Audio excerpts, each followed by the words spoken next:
Siksika ng mga batang pasyente sa Pedia Ward ng Tarlac Provincial Hospital. May acute gastroenteritis ang karamihan sa kanila.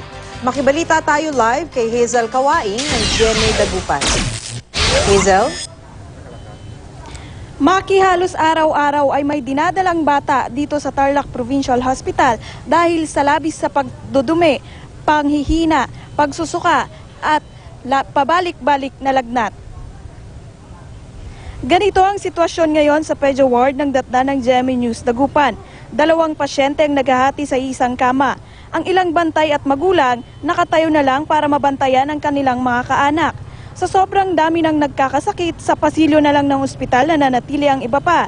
Ayon sa doktor, na-diagnose na may acute gastroenteritis ang halos lahat na isinusugod sa pagamutan. 28 na ang pasyenteng dinala sa ospital na may edad 3 buwan hanggang 5 taong gulang na mula sa iba't ibang bayan ng probinsya.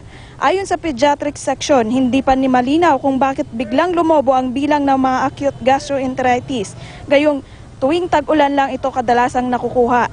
Posible raw kasing dulot ito ng maling paghahanda ng pagkain ng mga bata at pagkakaroon ng maruming paligid. Sa ngayon, kinuhanan na ng mga stool samples ang mga pasyente. Payo ng mga doktor, agad na magpakonsulta kapag napansin ang mga sintomas ng acute gastroenteritis.